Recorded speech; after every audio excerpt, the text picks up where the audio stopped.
Bien, buenos días a todas, a todos. Gracias por esta asistencia a un evento más que estamos organizando desde el Centro de Investigación en Innovación, Desarrollo Económico y Políticas Sociales de la Universidad de Valparaíso. Y como hemos ido haciéndolo en otras semanas, estamos dialogando sobre temas que tienen que ver con la pandemia, pero también con temas que son propios de una realidad que es relevante discutir desde cómo recomponer las relaciones sociales, políticas, económicas. Como bien sabemos, Chile en los últimos meses ha atravesado por una serie de problemáticas particulares, como son, por ejemplo, el estallido social desde el 18 de octubre, donde justamente Daniel estuvo un poquito antes de eso en Chile discutiendo algunos temas en algunos medios, y por cierto ahora con el tema de la pandemia, donde justamente problemas como el seguro de empleo o el seguro cierto de protección a las familias más vulnerables, lo que es repartición de alimentos a través de unas cajas de alimentos básicos que se están dando en Chile y que ha tenido mucho problema en logística, lo que significa, por ejemplo, en España en haber recién el viernes cierto desarrollado la idea de legislar claramente ya sobre un salario mínimo vital. Y entonces eso nos trae a colación los problemas justamente que no tan solo tienen nuestros modelos de desarrollo económico en las sociedades, sino también lo que implica ya comenzar a pensar en algunas otras políticas públicas que vayan más allá del salario mínimo, más allá de un seguro de protección al empleo o de aumentos de lo que puede ser, ¿cierto?, un gasto público en materia social por la emergencia sanitaria que hay en cada uno de los países en estos momentos de los diferentes continentes. Por eso que entonces nos ha parecido tremendamente relevante invitar a Daniel Raventós, doctor en Ciencias Económicas, profesor de la Facultad de Economía y Empresa de la Universidad de Barcelona, y quien es considerado por los economistas de Europa y algunos otros economistas fuera de Europa como uno de los investigadores y uno de los activistas más relevantes en la defensa de la renta básica universal. Y en ese sentido, sabemos que a él no le parece mucho esa catalogación de como uno de los mayores exponentes o representantes de Europa de la renta básica, pero cuando uno mira textos como Contra la Caridad, en defensa de la renta básica, o cuando uno mira la revista Sin Permiso, y sobre todo, que donde él es editor, y sobre todo lo que significa la condición de ser representante para España de la red, cierto, de renta básica, que está asimilada a la red global de renta básica con sede en Londres y donde también en Chile hay una filial. Entonces nos pareció tremendamente valioso el poder con él pensar en esta idea de la renta básica y como él lo ha titulado, en ya comenzar a garantizar la existencia ciudadana, inclusive que va más allá de la coyuntura. Y por eso le hemos pedido a él que vaya sobre aspectos básicos, porque no necesariamente toda la gente ubica lo que es una renta básica, no toda la gente sabe diferenciar la renta básica con un salario mínimo, cuáles son esas condiciones, cuáles son sus ventajas, sus desventajas, y por qué a veces hay tanta etiqueta sobre, por ejemplo, la renta básica, con una realidad que Daniel ha escuchado muchas veces, que tiene que ver como, por ejemplo, una renta para vagos, una renta para gente floja, ¿ya? Y entonces, desde ese punto de vista, quisiéramos con él saldar de alguna manera las dudas que en media hora, 35 minutos más después, las preguntas, los comentarios pudiésemos rescatar y desarrollar con él. Por lo tanto, Daniel Raventós, te doy la bienvenida, te agradezco mucho la voluntad que tuviste desde un primer inicio para aceptar este diálogo, esta conversación, y luego, en el fondo, les quiero contar que en el chat pueden ir colgando sus preguntas, sus comentarios, porque las vamos a reunir y vamos a ocupar el tiempo de la mejor forma para aprovechar a Daniel en esta 75 minutos que más o menos vamos a tener con él en diálogo. Daniel, adelante. Hola, pues bueno, buenos días para Chile, ¿no? Y buenas tardes aquí en Cataluña. Gracias por la presentación tan amable de Patricio Herrera y gracias también a la Universidad de Valparaíso y al CIDEP por esta invitación.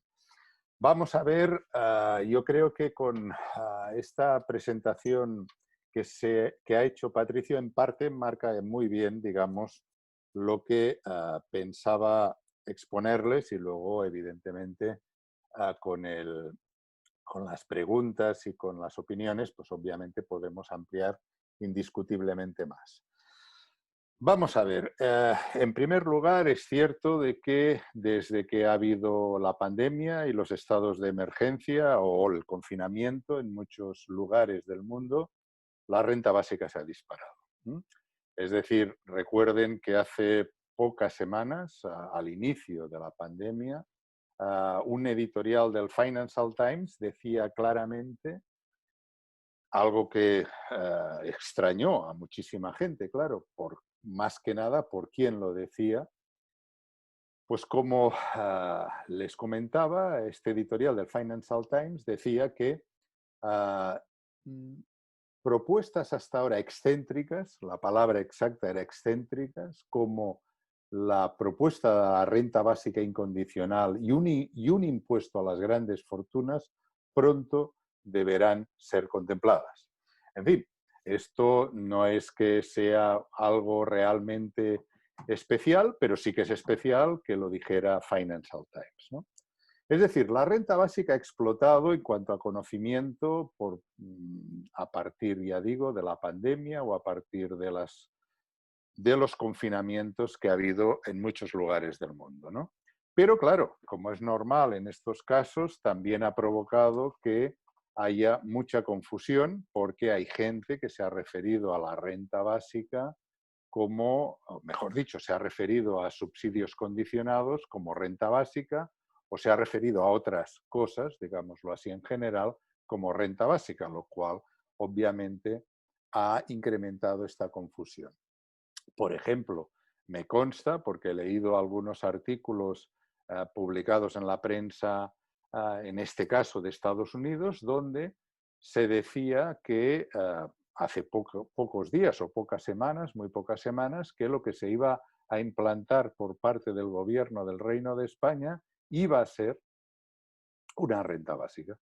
O en una encuesta, por ejemplo, que se ha hecho en una televisión de mucha, digamos, audiencia, pues se comentaba que, o se hacía una encuesta en la que se preguntaba a la gente, ¿usted está de acuerdo con el ingreso mínimo vital o renta básica? En fin, digamos que la confusión, como digo, ha sido muy grande. Entonces, yo creo que es bueno, antes de entrar a analizar otras consideraciones, pues, de qué estamos tratando cuando hablamos de renta básica.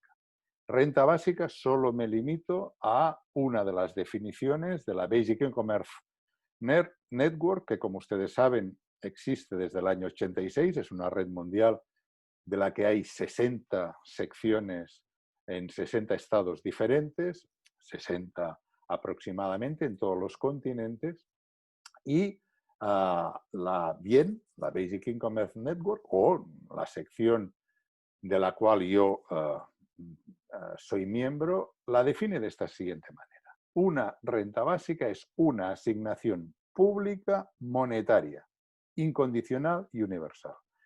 Es una definición muy corta, pero creo que cada contenido o cada palabra de la definición tiene mucha importancia. Es decir, es una asignación monetaria. Monetaria quiere decir, pues eso, nada más y nada menos que cash. Quiere decir moneda corriente, obviamente la del país en la que estemos hablando. No estamos refiriéndonos a especie. Especie es otra cosa, que también podemos entrar a valorar cuando en las preguntas un poco más adelante en mi exposición. Pero estamos hablando de dinero. Pública, asignación pública monetaria. Quiere decir, pues, obviamente, que se financia mediante normalmente una reforma fiscal, ¿no? Que esto solo puede venir de una administración pública o de una combinación de ellas. Por ejemplo, yo vivo en Cataluña, por tanto pertenezco con gusto o sin él al Reino de España y además pertenezco a la Unión Europea, con lo cual se han hecho propuestas, por ejemplo, de una asignación del conjunto de la Unión Europea y luego concretada con otras cantidades para administraciones públicas distintas a la propiamente de la Unión Europea. Pero quizá los aspectos más relevantes, los que definen mejor, yo diría, la renta básica, que por otra parte son los aspectos más polémicos para las personas contrarias a la renta básica y al mismo tiempo son las características más o que tienen más virtudes para los que somos defensores, son la incondicionalidad y la universalidad. Incondicionalidad. Yo creo que la mejor forma de verlo es, aunque la palabra no necesita, creo, ninguna definición especial, pero es compararlo con los subsidios que conocemos en la mayor parte del mundo. Por ejemplo, en la Unión Europea y seguro que en Chile, es decir, subsidios para la pobreza o para determinados niveles de renta, es decir, subsidios a los cuales hay que ofrecer una serie de condiciones, hay que aportar una serie de condiciones para tener acceso a ellos o no. La renta básica es incondicional. Simplemente por el hecho de ser ciudadano o ciudadana o residente acreditado en una economía o en un país donde se implantase, pues las personas no requieren ningún tipo más de condición. Hay quien lo ha comparado con Philippe Van Parijs, lo hemos comparado muchas veces con el sufragio universal. Cuando nosotros vamos a votar, allá donde esto es legal, pues nadie, el día de las votaciones, nadie nos pregunta, más allá de la identificación, nada más. Nos tenemos que identificar, pero no tenemos que explicar si somos virtuosos o no somos viciosos, o tenemos creencias religiosas o no las tenemos, si somos ricos, si somos pobres, si tenemos determinadas opciones sexuales unas u otras. No tenemos que explicar todo esto, simplemente nos identificamos y ya está. Bien, y la otra característica es la universalidad. La universalidad, pues es, como dice la palabra, pues todas las personas serían sujeto de la renta básica, todas las personas que vivieran en el país o en el área geográfica donde la renta básica se implantase. Y la universalidad es quizá una de las características que, como decía antes, más, digamos, o polémicas o controvertidas son de la renta básica. Y me gustaría, por lo tanto, entrar un poco, no mucho, para no alargarme excesivamente en este punto, pero me gustaría explicar un poco lo de la universalidad, que entiendo que es algo contraintuitivo para muchas personas que se aproximan por primera vez, ¿no? Cuidado que universalidad, como aunque sea brevemente tendré ocasión de explicar, no quiere decir que todo el mundo gane. La recibe todo el mundo. Pero obviamente una renta básica se tiene que financiar. Y en las propuestas de financiación en las que he participado, aquí entre las, digamos, para la economía española, pues el 20% más rico recibe también la renta básica, pero pierde en relación con la situación previa. Es decir, que tiene que pagar más que lo que recibe como renta básica y el restante 80% de la población gana. Es decir, todo el mundo recibe la renta básica, pero no todo el mundo gana. Bien, como les decía, la universalidad resulta contraintuitiva para muchas personas. ¿Por qué van a recibirla también los ricos? ¿Por qué no concentrar todos los esfuerzos en quienes más lo necesitan? Me gustaría que prestaran atención a un problema muy conocido. Esto viene de hace ya mucho tiempo, que es que cuando se establece un umbral o una línea, un umbral de la pobreza, por ejemplo, para tener derecho o no a un subsidio para pobres, aparecen dos tipos de errores, el falso positivo y el falso negativo. El primero, el falso positivo, aparece cuando alguien pasa la prueba y no debería hacerlo. Pero el segundo es más problemático, que es el falso negativo. Y este segundo error ocurre cuando alguien no supera la prueba, pero debería haberla superado. Y no la supera, en fin, puede ser porque no cumple una de las 15, 16, 20 condiciones que en muchos sitios se exigen para recibir este subsidio condicionado. Este segundo error, ¿no?, es evidentemente más perjudicial para las personas que lo pueden sufrir, ¿no? Muy bien. Piensen, por ejemplo, que se han hecho algunos estudios de 23 países diferentes, ¿no? Con distintos programas de subsidios para pobres, en donde se excluye en todos estos programas entre el 44 y el 97% de las personas que supuestamente los programas están destinados a ellas, es decir, a llegar a tipos de personas como ellas. Repito, porque esto es importante, del 44 al 97%, es decir, que hay programas para pobres que solamente llega a un 3% los pobres. Y el mejor, digamos, de este estudio llegaba al 56%, algo más de la mitad, pero no más. El mismo ingreso mínimo vital que, como Patricio Herrera les comentaba al principio, que el gobierno español decretó el viernes pasado, es un subsidio que va a llegar, siendo muy optimistas y no poniendo en duda lo que dice el gobierno, lo cual veremos hasta dónde va a llegar, pero digamos, no discutiendo los números del gobierno, va a llegar como mucho al 20%, pongamos 25% de todas las personas pobres del Reino de España. Es decir, deja fuera, por lo tanto, un 75 o un 80%. Muy bien. Es decir, la renta básica, por lo tanto, es incondicional y universal, a diferencia de todos los subsidios para pobres o de insuficiencia de rentas que conocemos en casi todos los países del mundo. Unos, evidentemente, son más generosos y otros no son tan generosos, ¿no? Otro aspecto que me gustaría, aunque solo sea, apuntar. La renta básica ha confundido también a mucha gente porque, digamos, han habido personas del espectro político y académico muy diferentes que han defendido la renta básica. Es decir, gente que estaría situada muy a la derecha económica, tanto desde el punto de vista político como desde el punto de vista académico, que han defendido la renta básica. Y también podemos encontrarnos personas, tanto en el mundo político como en el mundo del activismo social, como en el mundo académico, que estarían situadas en la izquierda moderada o incluso en una izquierda bastante extrema, ¿no? Bueno, y esto ha confundido, como decía, a mucha gente. Es decir, la renta básica la defiende gente muy de derechas económicamente y muy de izquierdas. Algo raro tiene que haber, o qué es, digamos, el prodigio de esta propuesta que es capaz, pues, de unificar a gente que viene, como decía, tanto de la derecha como de la izquierda. Esto es un error. Esto es simplemente una impresión.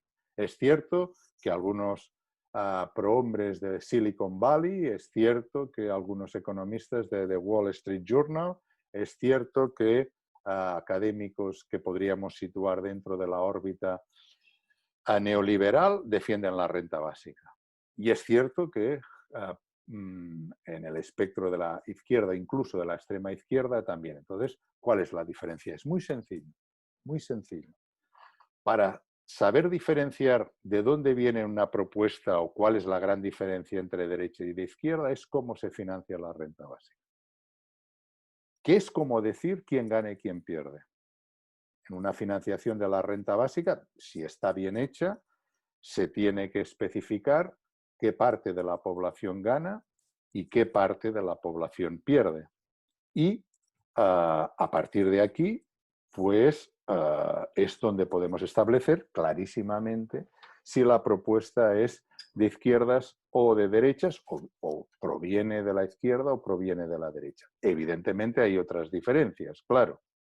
Otra de las diferencias es qué medidas acompañan a la renta básica. La renta básica, al fin y al cabo, es una medida de política económica, no es toda una política económica.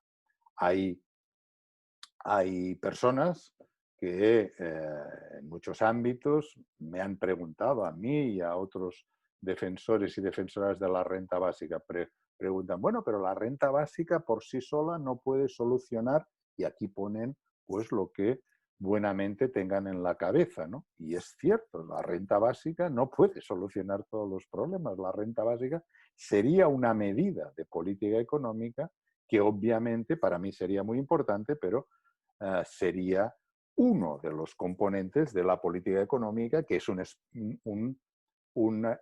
aspecto mucho más amplio. La política económica abarca aspectos como la política fiscal, la política monetaria, la política laboral, en fin, hasta si me apuran la política de vivienda, pero son todo aspectos que engloban a un campo muchísimo más amplio que lo que sea estrictamente la renta básica. Les voy a explicar una pequeña anécdota, pero que es para mí significativa porque me ayuda a hacer muy breve y al mismo tiempo muy explícito lo que les estoy contando en este aspecto. Hace relativamente poco, hará un año y poco, o un año un poco más, fui invitado por una universidad de Bogotá, en Colombia, para exponer la defensa de la renta básica desde un punto de vista de izquierdas. Y fue invitado Michael Tanner para defender la renta básica desde un punto de vista de derechas. Michael Tanner, para que se hagan una idea, es miembro del Cato Institute. Para algunos de ustedes que no sepan lo que es el Cato Institute, les diré que es uno de los grandes think tanks de la extrema derecha neoliberal, con mucho prestigio académico internacional, pero no hay ningún tipo de duda que no engañan a nadie en cuanto a sus posiciones económicas y políticas. Pues la anécdota es que con Michael Tanner, que por otra parte es un tipo fantástico, un tipo muy, muy agradable, muy amable, tuvimos que debatir 3, 4 veces en distintos ámbitos y los dos estuvimos de acuerdo de forma muy amable que no estábamos de acuerdo en nada. Es decir, que no había ningún tipo de acuerdo en cuanto a la fundamentación de la renta básica, en cuanto a cómo se debía financiar la renta básica, la cantidad de renta básica para lo que debería servir la renta básica, etc. Bueno, con esto creo que es suficientemente gráfico, aunque sea una anécdota personal, pero creo que es suficientemente explicativa. Y Michael Tanner tiene un amigo que es Charles Murray, que es un economista que escribe en The Wall Street Journal y que hace unos cuantos años escribió un libro que también solamente el título y el subtítulo del libro es suficientemente explicativo. El título era La renta básica. El subtítulo era Una oportunidad para acabar con el estado de bienestar. Bien, esto yo creo que con lo poco que he dicho antes y estas dos, digamos, anécdotas, pues son suficientes para dejar bien claro las diferencias que hay entre las propuestas de izquierda y de derecha. Muy bien. Vamos ahora a, ya para ir finalizando, lo que podríamos decir el apoyo, más que el apoyo, las dos grandes columnas en las que se asienta la renta básica, que es lo que ha hecho, más por un lado, más por otro, depende del autor o de la autora, que es, como digo, lo que ha hecho que distintos académicos y académicas provenientes de áreas académicas muy distintas, como la filosofía, la economía, la sociología, la antropología, la estadística, la econometría, se hayan interesado por la renta básica. Evidentemente, hay quien se ha interesado de una forma global y otras personas que se han interesado desde un punto de vista académico por aspectos parciales de la renta básica. Pero digamos, las dos grandes columnas de la renta básica, que son las que digo que han hecho que tanta gente desde el mundo académico, pero también desde otros ámbitos se hayan acercado a la renta básica, son la columna normativa y la columna práctica o de financiación. Digamos, la primera columna, la normativa, es la que intenta responder a la pregunta: ¿es justa la renta básica? Y solamente si se contesta que sí, porque también se puede contestar que no, ¿verdad?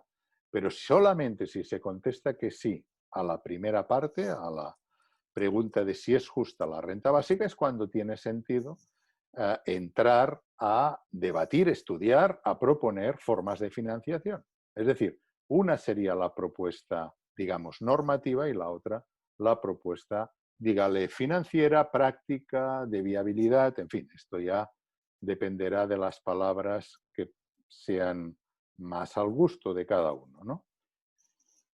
Y a la pregunta normativa de si la renta básica es justa, se han dedicado a lo largo de estos últimos años o últimas décadas a, pues, autores, filósofos, filósofas de distintas, digamos, disciplinas o de distintas opiniones dentro de las distintas teorías de la justicia.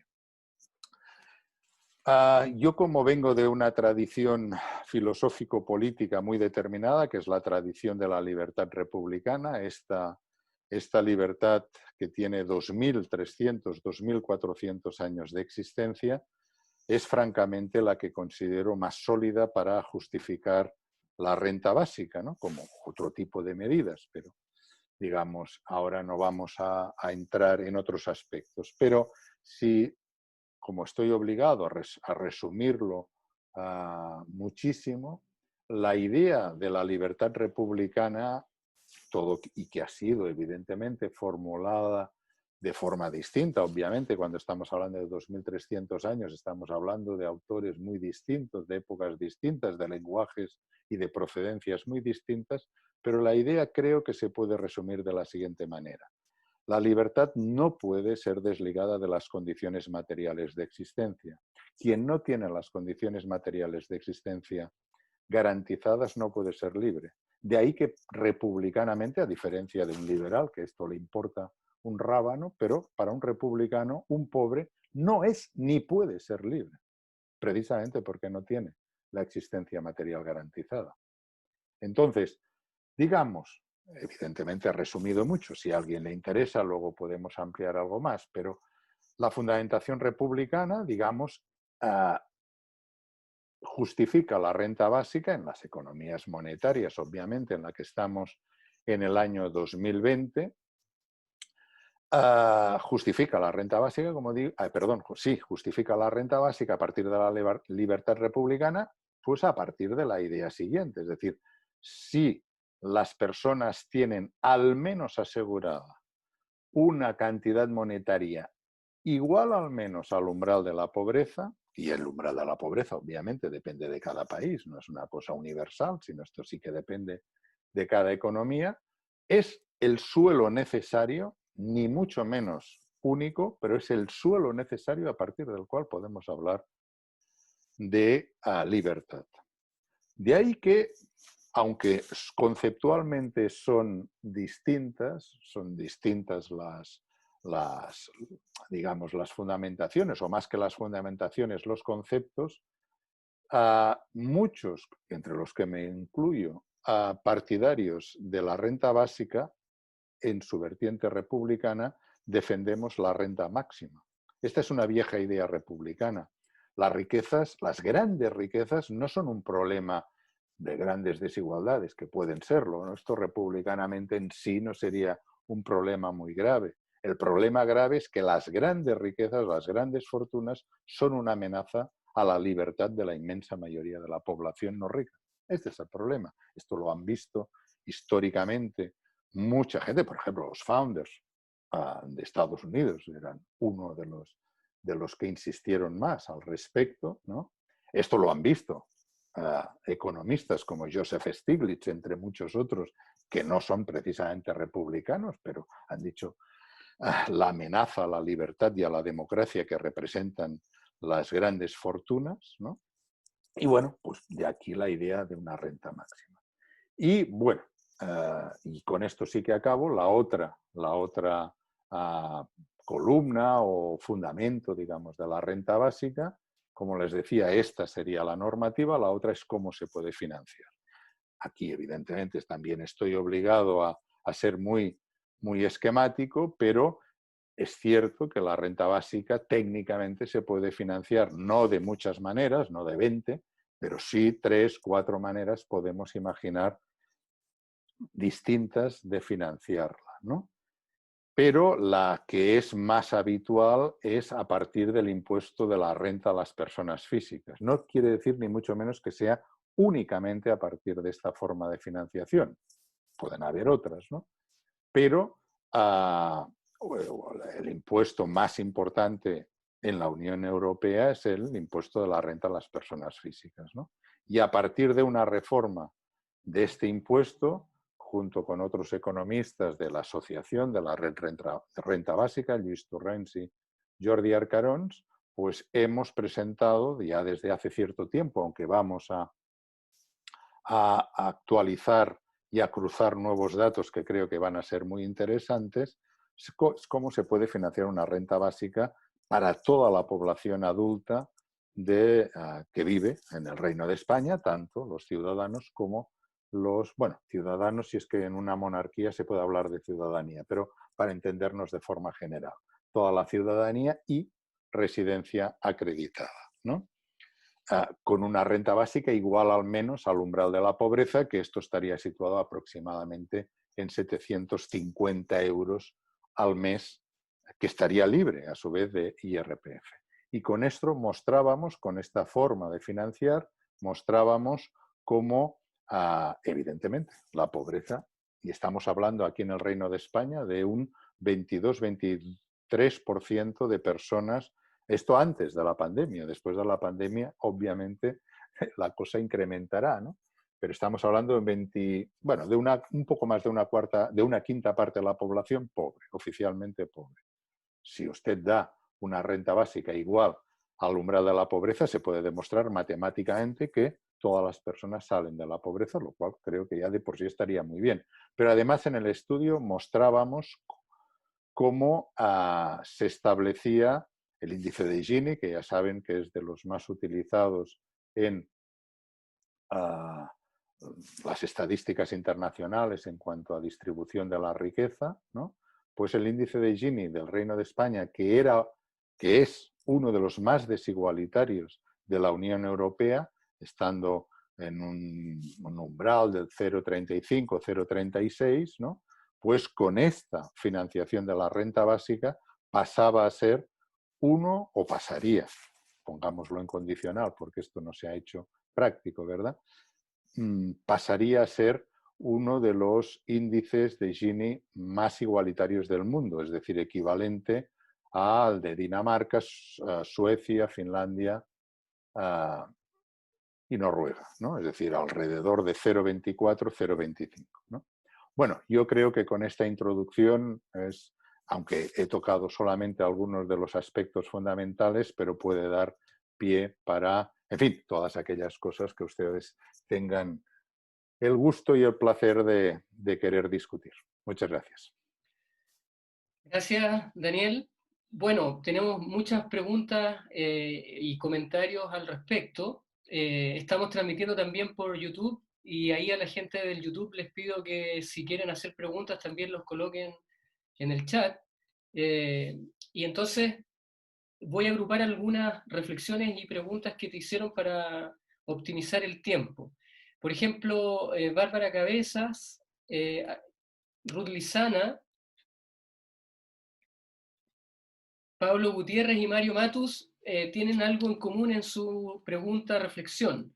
Es, a propósito de la coyuntura sanitaria, ¿qué diferencia habría entre una renta básica en esta coyuntura versus una renta básica tendencial para el futuro?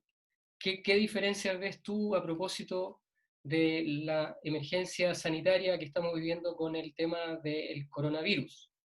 Y en ese sentido también una pregunta que va relacionada en ellos cuatro es la diferencia que habría entre una renta básica y, por ejemplo, el salario mínimo vital o un salario mínimo como seguro también inclusive de protección al empleo, porque ahí podríamos profundizar para que quede todavía más claro ese aspecto.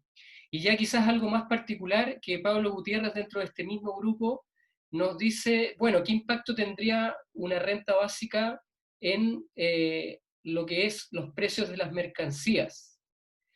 Que él pone el ejemplo de Chile, que es un país monoexportador de materias primas, y cómo podría eso obviamente afectar positiva o negativamente si hubiese una renta básica con esos productos que muchas veces se exportan, que es el ingreso que permite el crecimiento económico, las políticas sociales, y entonces a él le parece interesante, pero tiene esa duda. Y finalmente, dentro de todos también, la pregunta es si la renta básica no puede transformarse en una renta máxima. Eso es como un primer grupo de preguntas y comentarios.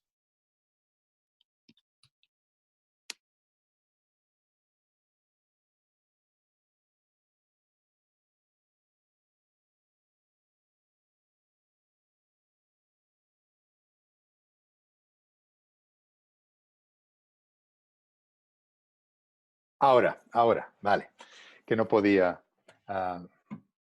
¿se me oye, no? ¿Ahora? Sí, vale. Bueno, vamos a ver si he entendido bien las preguntas. La primera era la diferencia entre una renta básica ahora en situación sanitaria tan especial como la que estamos y una renta básica, digamos, permanente, ¿no? Bueno, si esta es la pregunta, claro, la diferencia sería, como se ha puesto aquí en varios sitios, ¿no?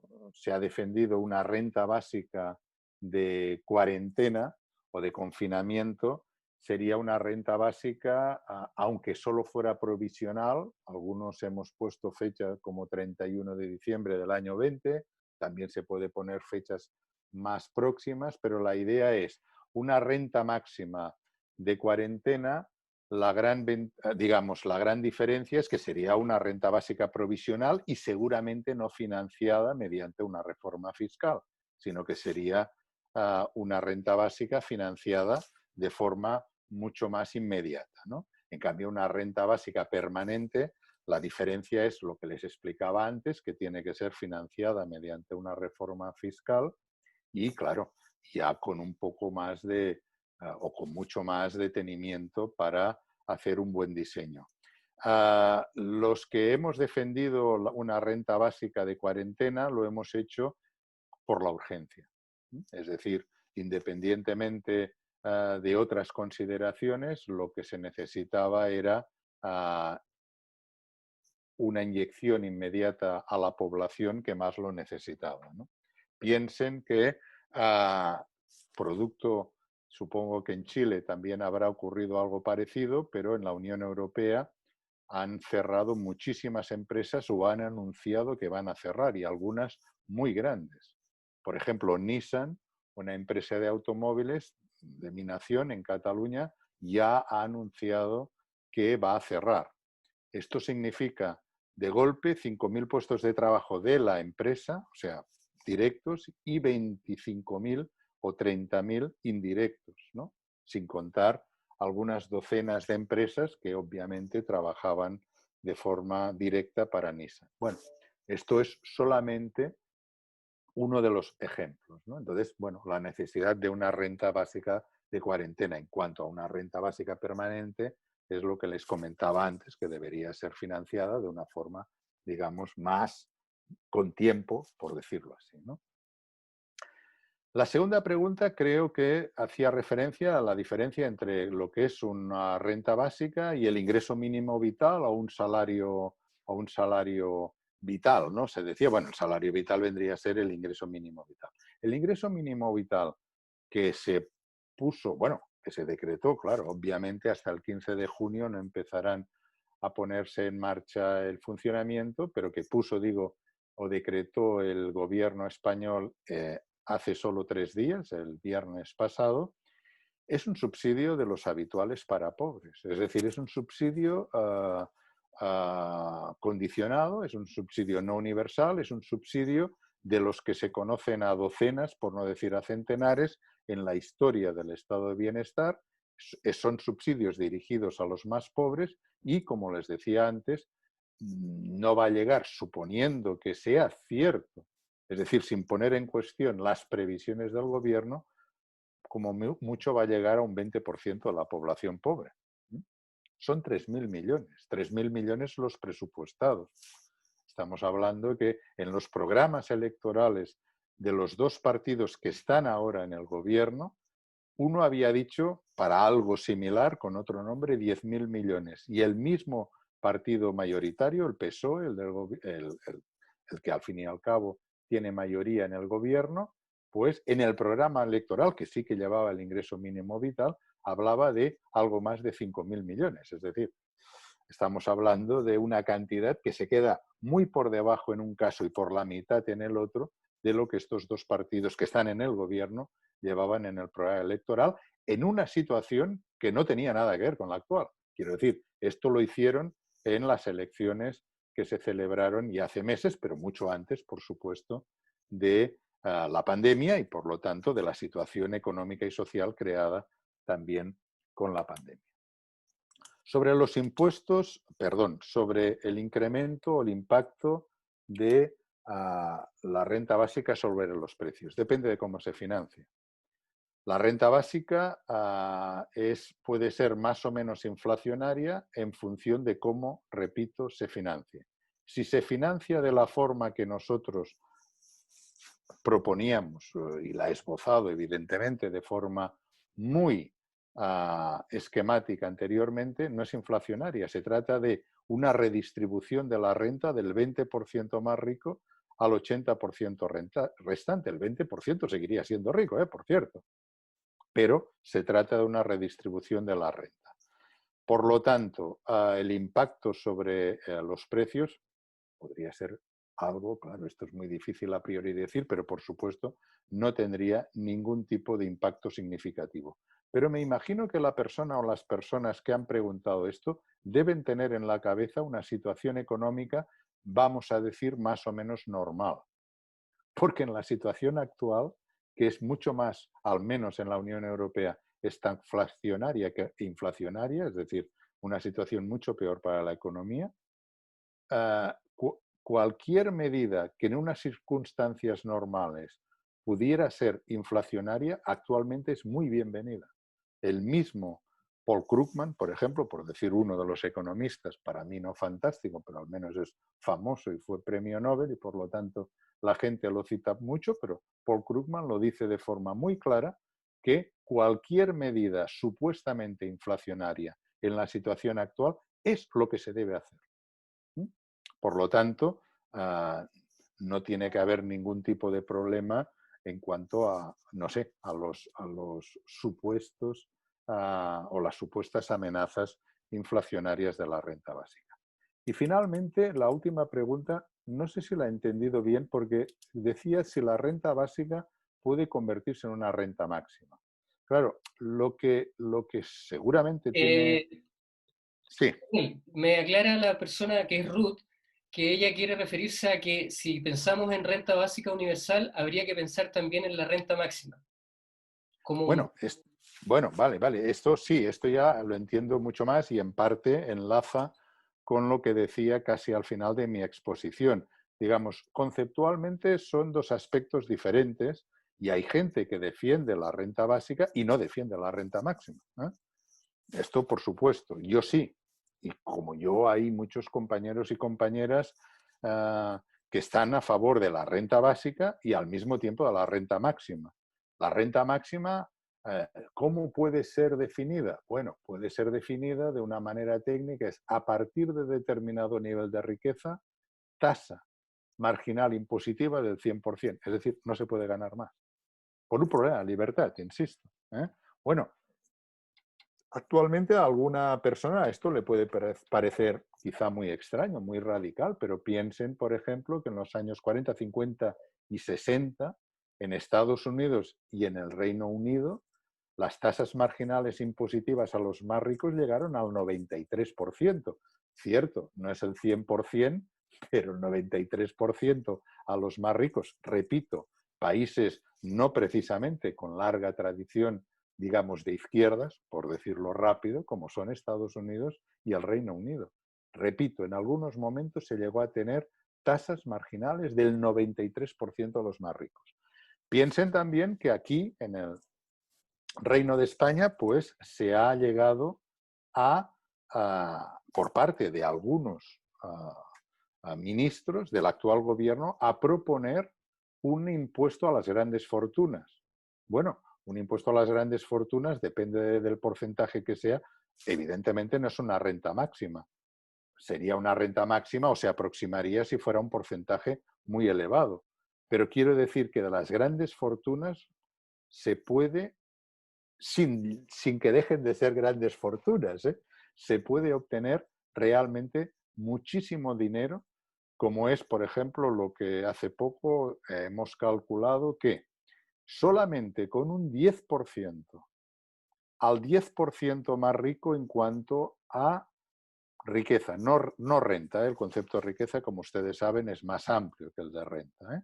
Repito, con un 10%, al 10% más rico en patrimonio, en riqueza en general, sin contar la primera residencia. Es decir, que una de las personas que vivieran en un palacio de estas no quedaría sujeta al impuesto. Bueno, pues se podría obtener nada más y nada menos que 96.000 millones de euros. 96.000 millones de euros, y ustedes que tienen otra moneda, pues a lo mejor le parece una cantidad que, bueno, que es muy grande, pero que no les dice mucha cosa. Para compararlo, les voy a decir que estos 96.000 millones de euros es una cantidad muy superior a todas las pensiones públicas que hay en el Reino de España. Es decir, todo lo que reciben los pensionistas, ¿no? Que se habla de crisis porque no se podrá pagar las pensiones, en fin, eso, pero mucho más. Estamos hablando de casi el doble. Repito, solo con un 10% al 10% más rico. Obviamente podemos calcular a partir de esta proporción que un 5% al 10% más rico sería una cantidad de 48.000 millones, etcétera, ¿no? Cuidado que estamos hablando de dinero estrictamente legal. No estamos hablando en absoluto de la gran sangría que supone los paraísos fiscales, la evasión fiscal y el fraude fiscal. No, no, no. Este dinero, que evidentemente también se sabe que existe, pero no cuenta aquí en este cálculo. Solamente estamos hablando de dinero legal. Bueno, no sé si entonces he respondido estas preguntas y si no, pues insistan. Bien, tenemos otro grupo de preguntas de, por ejemplo, Mario, A. Salinas, Gabriela, y que tiene que ver con el tema del mercado del trabajo. Todos estamos viendo, y lo dijiste tú recién con Nissan, por ejemplo, en Barcelona, que hay una serie de trabajos de sectores técnicos, de sectores profesionales que se están viendo perjudicados ya en términos de su condición, en este caso, de proveerse de un salario en forma permanente, porque obviamente hay cuarentenas obligatorias y eso ha mermado lo que es, cierto, la demanda. Y entonces, desde ese punto de vista, se pregunta qué pasará, no tan solo a propósito de la pandemia, sino en el futuro con el mercado del trabajo, porque de alguna manera hay que asegurarlo. Y de esa forma, entonces, se pueden asegurar, obviamente, el acceso a bienes de primera necesidad.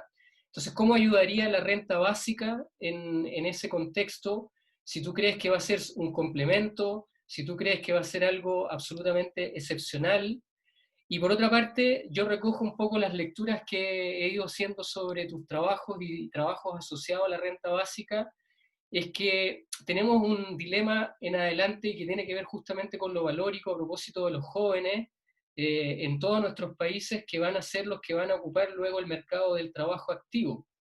Y entonces ahí, un poco siguiendo también a David Graeber, con respecto a este acuñamiento de lo que él ha dado ya académicamente a un concepto del trabajo de mierda o los trabajos de mierda, es cómo dialoga en el fondo una renta básica con la posibilidad de encontrar mejores empleos.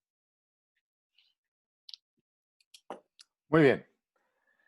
Bueno, vamos a ver, en cuanto a las perspectivas del mercado laboral, así tal cual, sin otras apreciaciones, son tremendamente negativas, no hay ningún tipo de duda, ¿no? Es decir, no solo... Bueno, también hay, lo que pasa es que aquí esto por sí solo ya sería otro y nos alejaría mucho, creo, del tema, pero es cierto que la pandemia de golpe ha agravado muchísimo la situación, pero ya en el año 19 se notaban algunos indicadores que empezaban a anunciar una situación económica mala, ya sin entrar ahora en más consideraciones, pero digamos, la pandemia lo que ha hecho ha sido en parte ocultar que antes de la misma, pues ya la situación económica era claramente mala o hacía avisorar una cierta posible recesión, ¿no? Bueno, la renta básica con el mercado de trabajo, claro, ha sido muy debatida a lo largo de estas últimas décadas, ¿no? Algo así como si la renta básica estuviera opuesta o fuera un impedimento a que hubiera más personas en el mercado de trabajo o que la gente directamente dejaría el mercado de trabajo gracias a la renta básica. Yo creo que esto no se condice con los datos que tenemos en todos los experimentos piloto que se han hecho. Es decir, como ustedes saben, acaba de publicarse, bueno, hace unos 10 días, 12, acaba de publicarse los resultados del experimento que hubo en Finlandia. Y los resultados, precisamente, y luego voy a hablar de los experimentos pilotos, un poco lo que se puede y lo que no se puede decir de ellos, ¿no? Pero lo que los resultados de Finlandia indican es justamente que aquellos que aseguran que con una renta básica habría una parte importante, y aquí cada uno pues pone o su porcentaje o su previsión de la gente que dejaría el mercado de trabajo debido a la renta básica, no tiene ninguna base empírica para fundamentarlo. Es decir, el experimento en Finlandia, si algo dices al revés, que con la renta básica hay una cierta tendencia a buscar, con ciertos indicadores, más trabajo que no, o entrar en el mercado de trabajo que no sin la renta básica.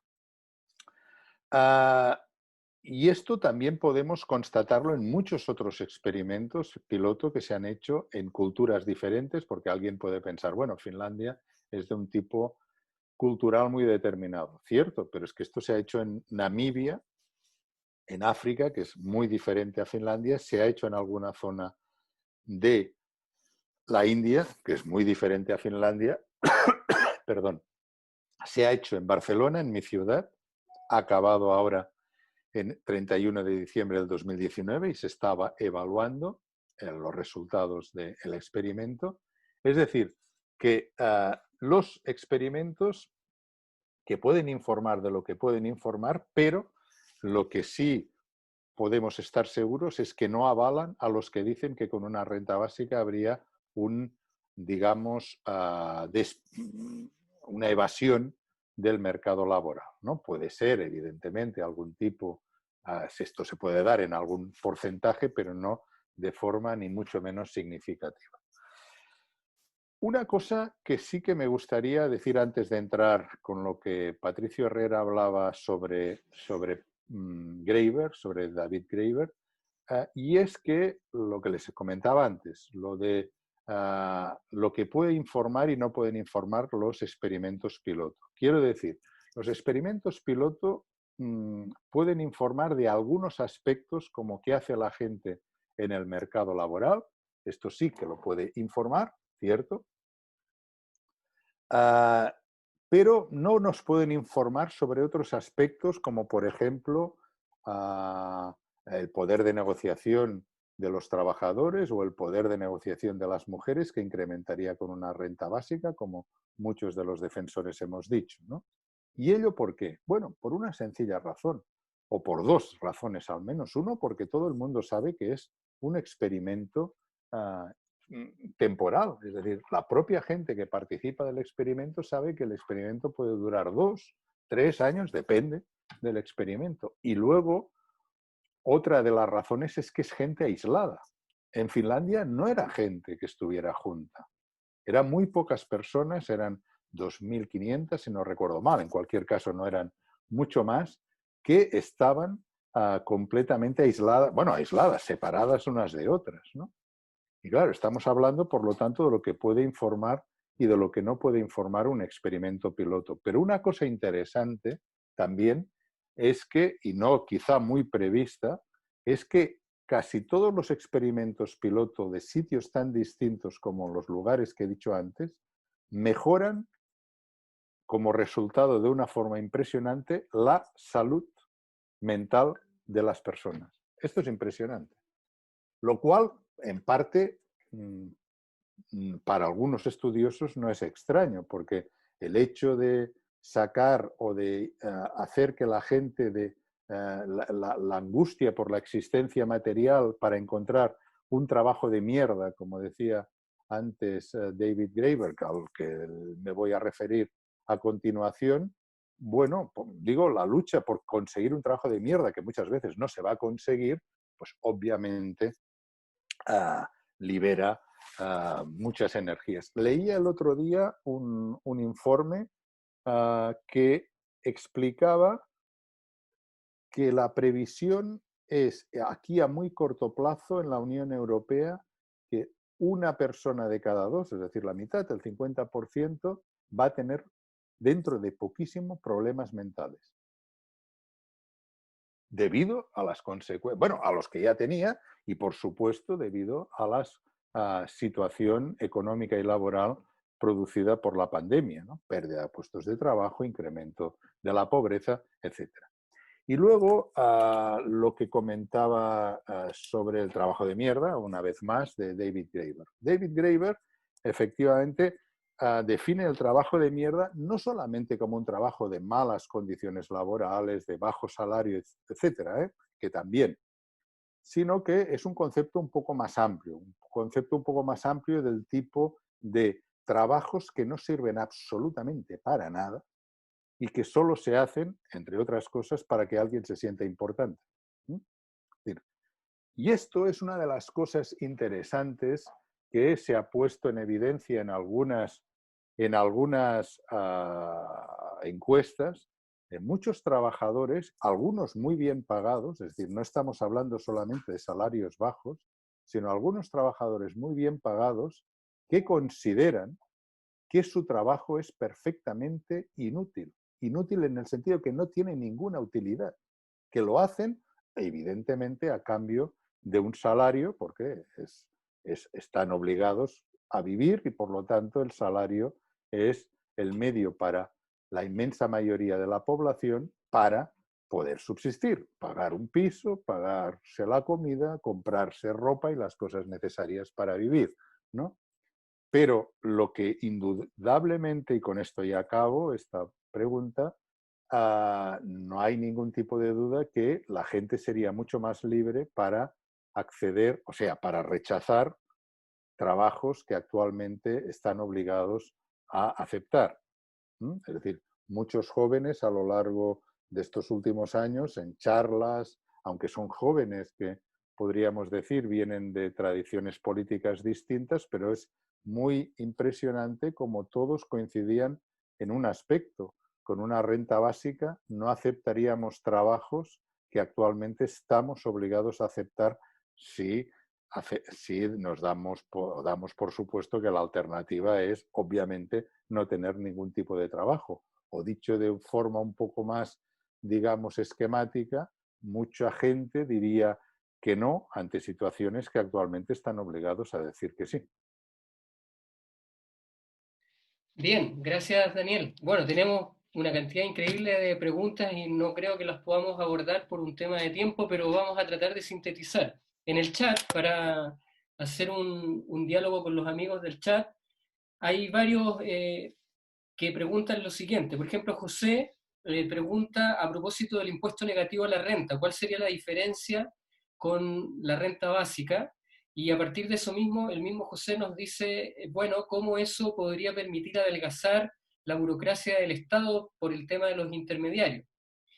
Por otra parte, Cristian nos pregunta a propósito de sociedades como las nuestras en América Latina, donde los mercados del trabajo son bastante informales, ¿cómo hacer eficiente una renta básica bajo esos términos donde a veces es difícil poder determinar con certeza cuál sería el grado de una renta básica, cuál sería el monto de esa renta básica?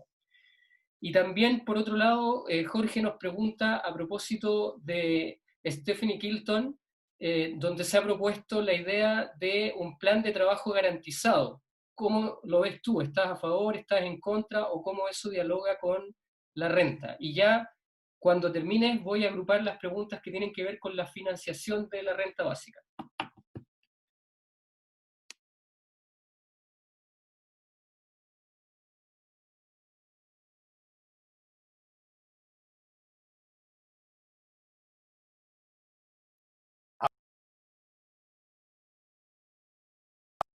¿Vale? Ahora.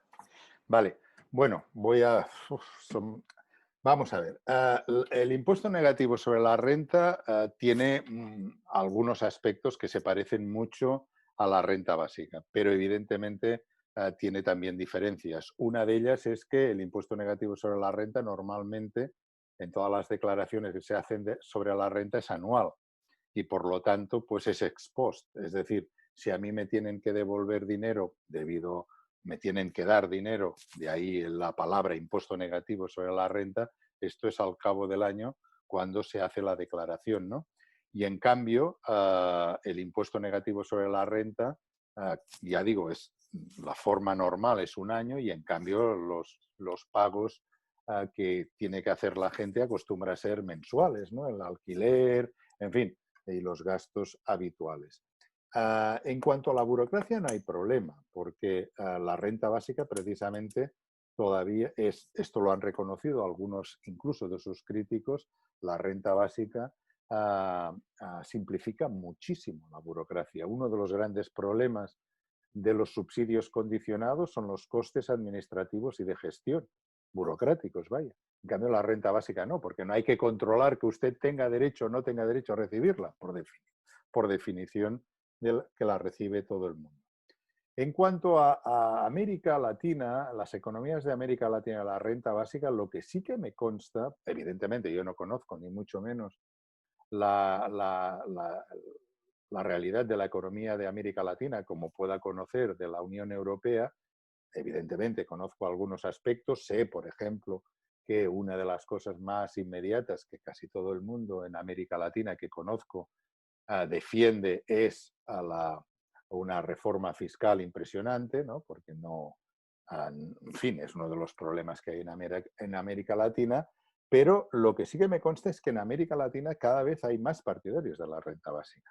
Y hace muy poco, pero muy poco quiere decir como máximo 2 semanas, que la CEPAL pues acaba de publicar un extensísimo informe en el que se pronuncia por una renta básica, o bueno, le llaman ingreso ciudadano por cuestiones idiomáticas, pero por un ingreso ciudadano con las características de una renta básica. Creo que, porque no me he leído todo el informe, previamente ponían algún tipo de medida previa, pero la idea era evidentemente la renta básica o ingreso ciudadano, como se acostumbra a llamar en Argentina y en México, ¿no? Y sobre el trabajo garantizado es algo que para mí sería como mucho complementario de la renta básica, pero digamos, nunca el trabajo garantizado, tal como están las economías actuales, puede ser algo que se pueda contrastar con la renta básica, entre otras cosas porque el plan de trabajo garantizado nosotros hicimos incluso los números para los que aquí defienden en el Reino de España el trabajo garantizado y ellos mismos reconocían que era de un coste impresionante, a no ser que se hiciera un trabajo garantizado con unos salarios realmente miserables.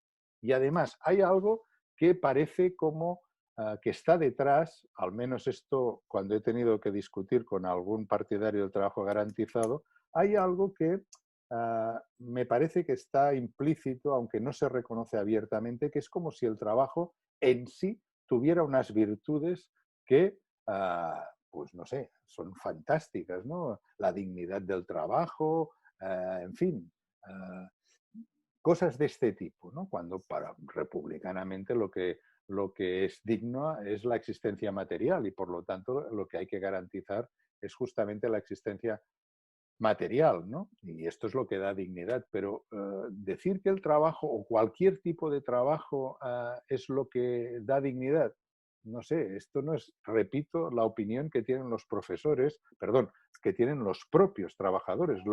Esta es la opinión que yo me he encontrado que tienen muchos profesores y profesoras, pero no los trabajadores cuando se les pregunta. Digo profesores académicos, ¿eh? No a las personas cuando se les pregunta, porque claro que una persona sin trabajo puede tener muchos problemas psicológicos, puede tener problemas incluso de autoestima, por supuesto, pero no es tanto por la pérdida del trabajo, sino por los medios de subsistencia que esto significa, ¿no? Bueno, a ver, ya vamos por las últimas, ¿no? ¿Preguntas? Bueno, y lo último tiene que ver con la financiarización de la renta básica. Hay muchas preguntas con respecto a esto. Tú dijiste muy bien a propósito de lo que es la libertad, cómo juega un rol relevante en esta idea de la renta básica. Sin embargo, una forma de financiarla podría ser justamente el tema de los impuestos, y ahí la pregunta que se hace por parte de varios de los asistentes es cómo hacer que no termine perjudicando a un sector medio, que es hoy día el que muchas veces en nuestras sociedades de ingresos medios a ingresos medios altos ha ido engrosándose y por lo tanto tiene ahí un punto en términos relevantes del pago de impuestos. Y eso mismo tiene que ver también con, se pregunta, bueno, si se puede financiar, por ejemplo, a través de los supermillonarios que tienen cada uno de nuestros países, o se puede financiar a propósito de la realidad de América Latina con los recursos naturales. Y entonces ahí surgen las dudas de qué rol ocupa el Estado. Tú lo has dicho en algunas columnas o también inclusive en tus papers más científicos, más de academia, que obviamente hay ahí que tener cuidado con el tema de la financiarización, de quienes ganan, quienes pierden, porque justamente hay también por ahí una pregunta a propósito de quiénes recibirían esta renta básica, si solamente son los mayores de edad o es aquel ciudadano desde nacimiento hasta ya la adultez, la vejez, el que recibe esto. Entonces, la financiarización, ¿cómo se estaría dando desde un Estado que, para el caso de Europa, que hay obviamente un Estado mucho más de bienestar, a diferencia de América Latina, ¿cómo lo ves tú ese diálogo también desde las finanzas, desde el propio Estado? Si es el Estado el que debe hacerse cargo o no, cuánto eso puede perjudicar a sectores medios o inclusive a los sectores más pobres. ¿Y qué pasa con el tema de renta básica y género? Y ya con eso terminamos. Bueno, pues vamos a ver.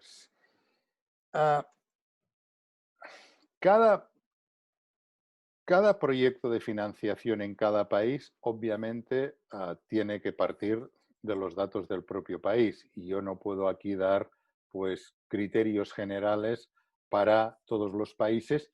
Bueno, al menos países, digamos, de un área tan distinta como ustedes, la suya y la mía, ¿no? La mía, que es la de la Unión Europea, la suya, que es América Latina. Claro, ah, yo creo que los proyectos de financiación que hemos hecho para aquí, para el Reino de España, son relativamente aplicables o fácilmente aplicables en otros países de la Unión Europea, como Francia, Alemania, Portugal, etcétera, por el mismo tipo, digamos, de regímenes fiscales o muy similares. Claro, en cambio, la dificultad con la que me encuentro para responder a esta pregunta es que no conozco ni mucho menos la situación fiscal de Chile, por ejemplo, ¿no? Tengo algunos datos porque, en fin, hubo un momento que tuve que estudiar algo de Chile, pero bueno, estudiar algo no es estudiar en profundidad, ¿no? Entonces, no, yo creo que no está, digamos, la financiación de la renta básica debe ser una cosa muy abierta en el sentido que tiene que adecuarse mucho a las circunstancias de cada país. Lo que, por ejemplo, puede servir mucho aquí, no tiene por qué servir necesariamente igual en Chile. Quizá ustedes en Chile tienen otros recursos de los cuales podría financiarse una renta básica que, al revés, aquí no tenemos, ¿no? Es decir, se tiene que hacer un proyecto de financiación muy específico en cada economía, ¿no? Lo que sí que tengo clarísimo es que una renta básica, al menos, si no total, al menos parcialmente, se tiene que financiar mediante una redistribución de la renta de los más ricos al resto de la población. Esto sí que lo tengo claro. Además, en América Latina y en Chile, las desigualdades sociales son inmensas, ¿no? Evidentemente, aquí la parte impositiva de los más ricos debería ser quizá proporcionalmente mayor que en otras economías. Y, por supuesto, las clases medias, que había alguien que lo comentaba, no tienen por qué salir perjudicadas, ¿no? Ya digo, en nuestro proyecto de financiación, el 20% más rico salía perjudicado y el 80% restante, que es un porcentaje muy grande de la población, pues salía beneficiada.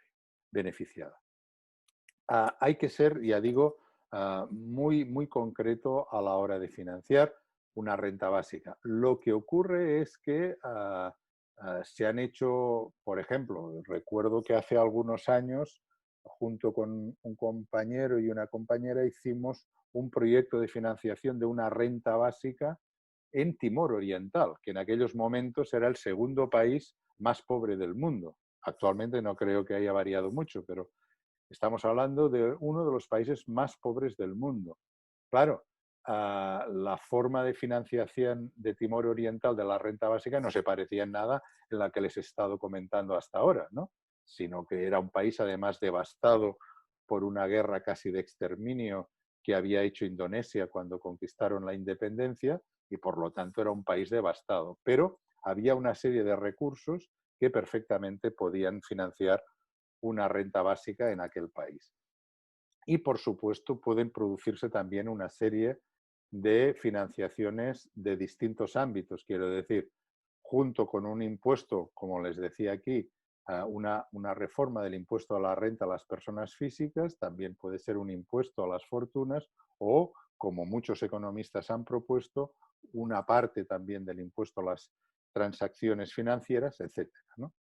Y luego la última pregunta, que era sobre renta básica y género. Esta es una pregunta muy importante porque precisamente, bueno, es una de las cosas que ha interesado a muchas feministas, unas más o menos a favor, otras más o menos en contra, pero a partir de los datos que tenemos actualmente y que vamos a intentar hacer públicos al menos un avance el próximo domingo en Sin Permiso, esta revista que de la cual soy editor, que comentaba Patricio al inicio.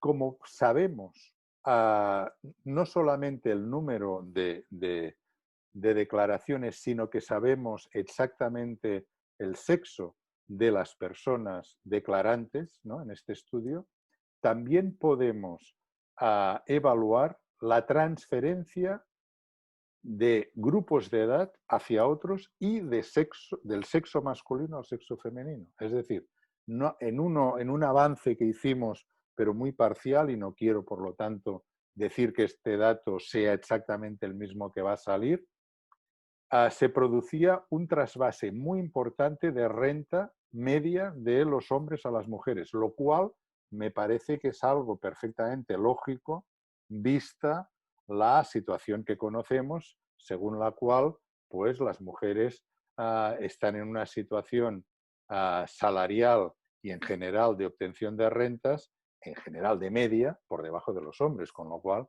es algo perfectamente razonable que salgan estos números, pero creo que el domingo que viene podremos hacer un avance y diremos exactamente, a ver si es posible, y si no este domingo, el otro, pero podremos decir exactamente qué porcentaje de renta se produce de traspaso de hombres a mujeres.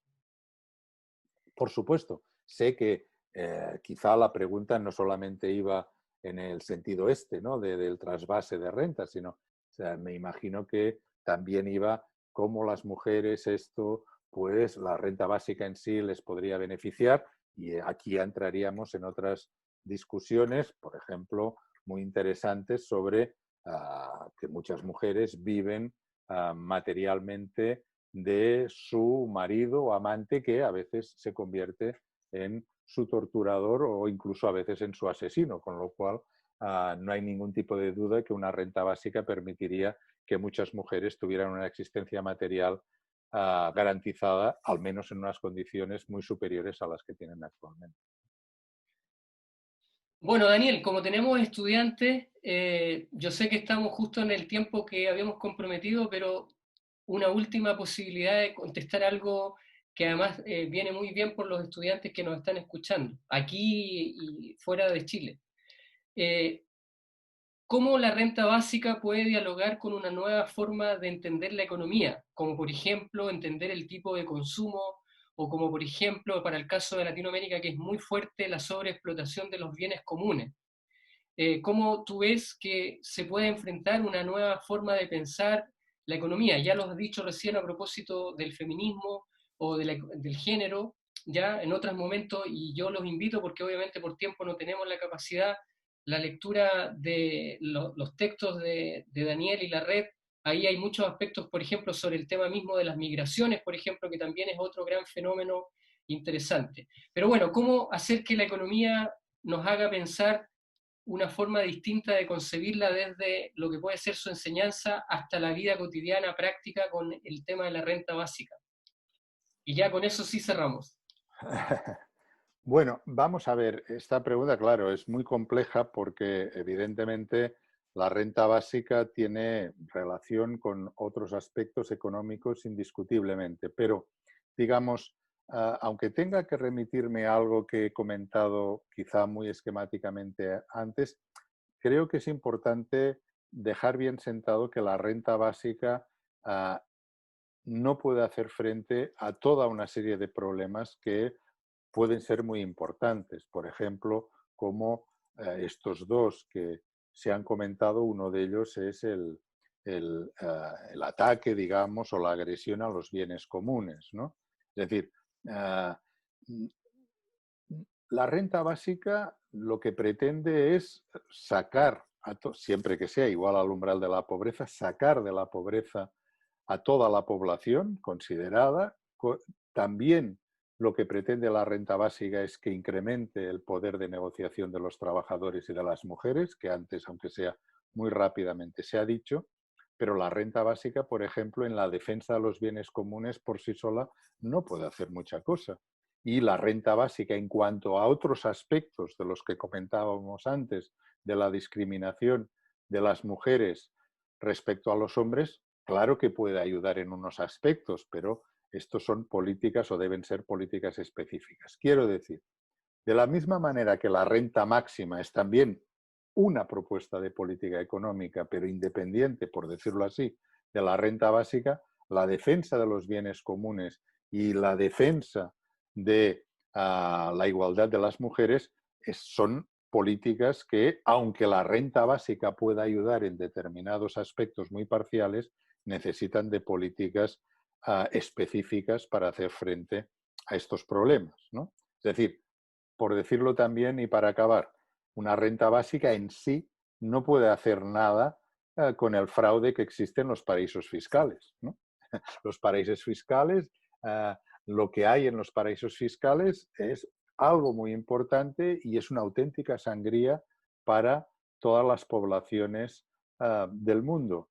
Pero, digamos, la renta básica en sí poca cosa puede hacer para los paraísos fiscales. Lo que se necesita de una vez para acabar con los paraísos fiscales es una combinación de políticas internacionales que lo hagan posible. Recuerden, por ejemplo, que cuando cayeron las dos torres gemelas el 11 de septiembre del año 2011, bueno, pues el presidente en aquellos momentos de Estados Unidos dijo al cabo de muy pocas horas que se habían acabado los paraísos fiscales. Fíjense lo fácil que es, se habían acabado. Lo que ocurre es que al cabo de pocas horas más alguien le debió decir que lo que había en los paraísos fiscales no solamente eran fortunas de los terroristas, sino que había muchos de ellos que las tenían allá, ¿no? Y por lo tanto ya no hubo ninguna beligerancia contra los paraísos fiscales, pero se han hecho propuestas muy claras de cómo acabar con los paraísos fiscales. Pero esto tiene que haber una coordinación internacional como con tantas cosas. He puesto el ejemplo de los paraísos fiscales, pero la defensa de los bienes comunes sería otra, ¿no? Y la defensa de la igualdad o contra la discriminación de las mujeres sería otra. La renta básica en algunos aspectos puede ayudar, pero todo este tipo de políticas necesitan, obviamente, de proyectos y políticas específicas para defenderlos o combatirlos según los casos. Bueno, gracias Daniel, gracias por tus reflexiones, por tus conceptos. Nos ha quedado lo suficientemente claro, a lo menos en estos 75, 80 minutos, que fue lo que comprometimos cada una de tus ideas. Creo que es fundamental comprender que hoy día la sociedad tiene que, de alguna manera, poner en discusión estos problemas que las ciencias sociales, la economía, la sociología, antropología, la historia tienen que también estar al servicio de esta discusión, y creo que en ese sentido tú cumples un rol militante que va por el lado justamente de la academia y que va por el lado del activismo, y eso se agradece porque a veces nuestras universidades han perdido ese segundo horizonte del activismo, de la defensa activa del conocimiento y que pueda llegar a otros. Y quiero agradecerle a todos los asistentes de Argentina, de Uruguay, de España que hemos tenido, inclusive pareciera ser de otros lugares, y seguir en el fondo alentándolos a que puedan sumarse a la red global de renta básica que tiene su página, a la red cierto de renta básica de España, a la red también de Chile que es ingresobásico.cl, que han estado algunos de sus miembros acá entre nosotros.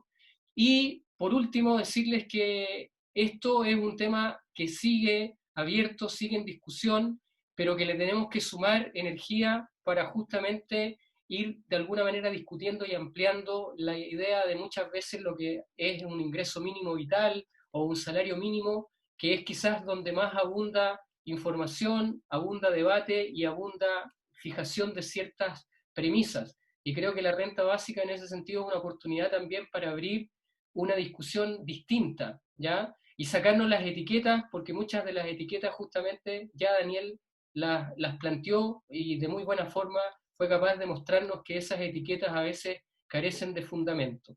Daniel, un abrazo, que siga todo bien en España, que veo que ha ido mejorando, y para nosotros los chilenos y los latinoamericanos a cuidarnos porque estamos en esa fase crítica que ustedes estuvieron hace más de un mes.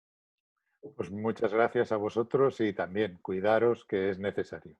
Venga, hasta la próxima. Bueno, adiós. Hasta luego.